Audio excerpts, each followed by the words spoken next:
Hello YouTube, wanted to go over, since revolvers seem to be on topic of a lot of things lately, I wanted to go over this nice little carry revolver that I picked up, and why you shouldn't overlook one of these guns for a carry gun.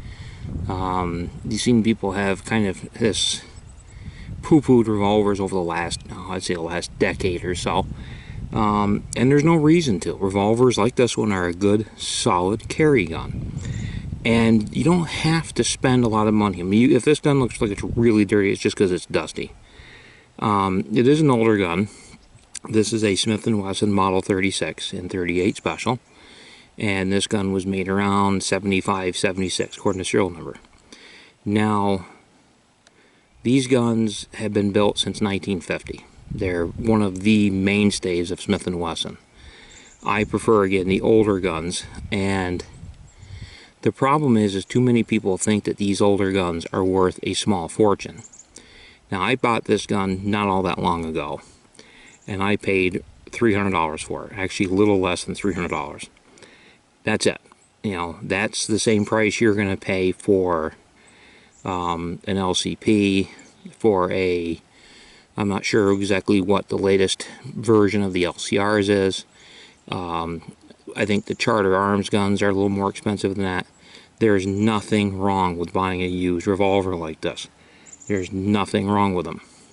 And you don't have to spend a lot of money on them when you get them. If you notice on the grip here, this is a grip adapter. And this one happened to be made by Packmeyer. A lot of these are plastic. They have two clips. And the metal clips go between the wooden grips themselves. And instead of having to go out and buy a set of grips, you just buy these. And these started that trend with the old Tyler T's back, 50s and 60s, and they were made of metal. And you can still find Tyler T's.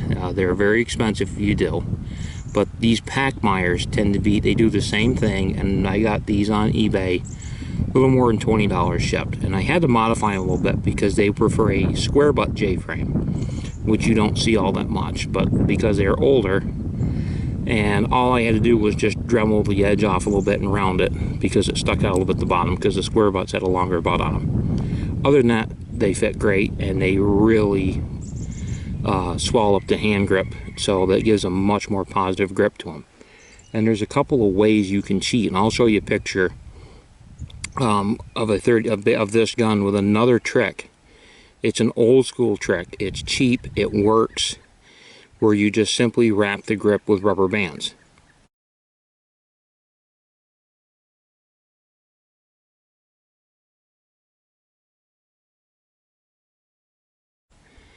And you'll see some guys wrap the guns with electrical tape. I never like taping the guns because that ruins the finish.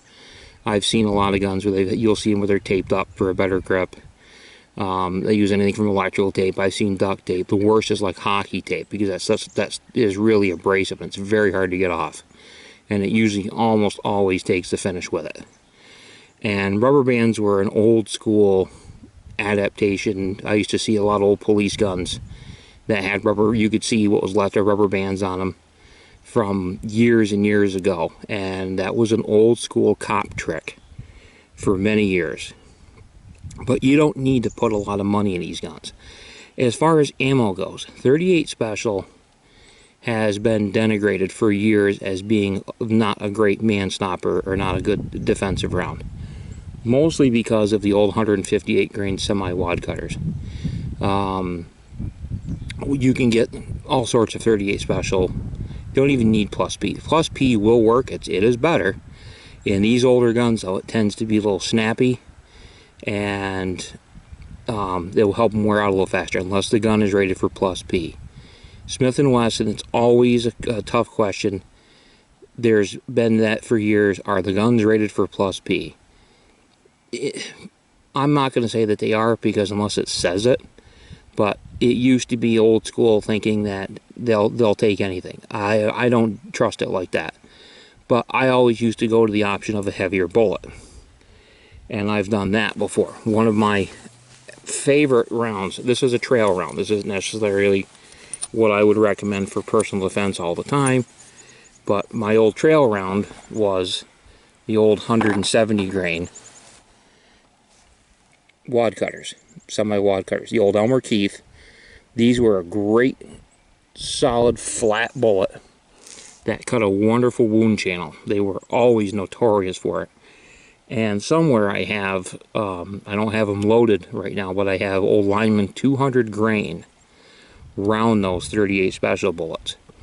And those came about, I actually got them from a former retired NYPD officer, and those were in his duty gun during an officer-involved shooting back in the 70s. Him and his partner were walking through a bad neighborhood at 2 in the morning, and somebody started taking pot shots from a 2-story building.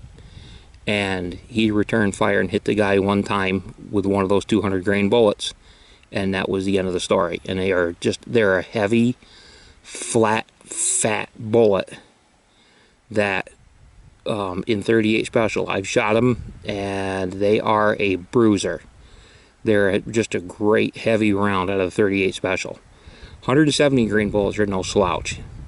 I used to carry 158 grain hollow point. And either Spear Gold Dots, I've got some of those around.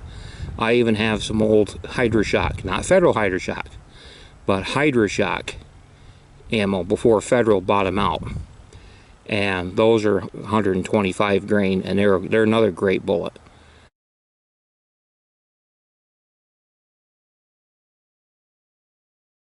But the problem is the biggest issue with these guns is it takes the velocity needed to expand the hollow points. I used to test hollow points, and I found with the 38 special, even with those Hydra Shocks, that they would never completely expand in either water or wet newsprint. But I used to do the same test with these 170 grains, and they would do at least a 3-inch wound channel. They'd do a 3-inch hole in wet newsprint, massive hole, even with these rounds, because the bullet is flat, and that top of the bullet, the very front, is called the plat, and that acts just like you're punching a big hole. You have to worry about over penetration, of course, but with a 38 special, you're not pushing a lot of speed. That's one thing. If you can find good hollow points, grab them. I carry everything. I have a variety of carry ammo depending on where I am and where I go. Right now I'm out, so I'm carrying 170 grain bullets. But I'm out, not too far from the woods, so that's where I am today. But again, you don't need to spend a lot of money on carry guns like this. You really don't. To think you need to spend, get a couple of speed loaders, and you learn to use them.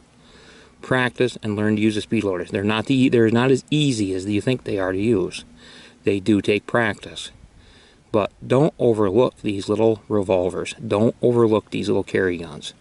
I see a lot of them for sale, and don't pay too much for them. I know where there's a gun just like this one, identical to it. They want $700. It's in almost the exact same condition.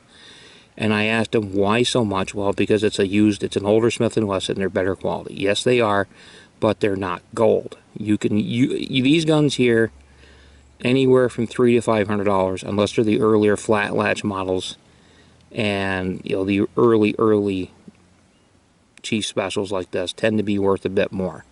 These particular guns here, they made millions of them. Blued, nickel, 3-inch, adjustable sights. They made them all varieties. So don't overspend on them. They're not. $300, $400 for one of these shouldn't be. That's pretty much within the ballpark. You shouldn't have to spend more than that.